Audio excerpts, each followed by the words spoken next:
শ্রেষ্ঠ বলেছেন, তুমি যাকে আমার চেয়ে বেশি ভালোবাসবে আমি তাকেই তোমার থেকে দূরে নিয়ে যাব এবং তোমাকে একা করে রাখবো। তিনি আরো বলেছেন, কখনো বলবে না তুমি তাকে ছাড়া বাঁচবে না, তবে তাকে ছাড়া আমি তোমাকে বাঁচাবো এবং পিছনের অনুগত সব আবেগ পুড়িয়ে নিয়ে তোমাকে দিব্যি সামনে নিয়ে যাব।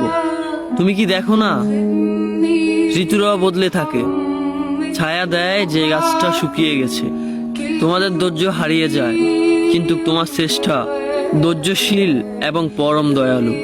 সেই ঝরে যাওয়া পাতার ঢাল থেকে আবারও সবুজ পাতা গজায়।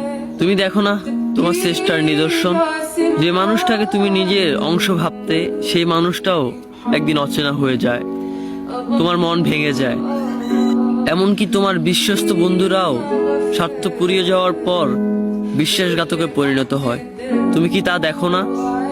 যে মানুষটাকে নিজের জীবনের চেয়েও বেশি ভালোবাসতে সে মানুষটাও প্রতারণা করে। তবে তুমি কেন চেষ্টার বিমুখ হয়ে মানুষকে ভরসা করো? অদ্ভুত এই পৃথিবীতে, যখন তুমি ভাবো এটা হবে না কখনোই, কিন্তু কিছুক্ষণ পর সেটাই হয়। সেটাই হবার নয় কি? তুমি বলো আমি পড়বো না, অথচ তুমি পড়ো।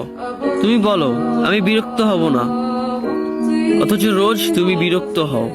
এবং সবচেয়ে বিচিত্র বিষয় হলো, তুমি বলতে থাকো আমি মরে গেছি, অথচ তুমি বাঁচো। তোমার চেষ্টা তোমাকে বাঁচায়, তোমার চেষ্টা তোমাকে বাঁচিয়ে রাখে। তো শুকরিয়া আদায় করো তোমার সেই সৃষ্টিকর্তা মহান রব্বুল আলামিনের উপর।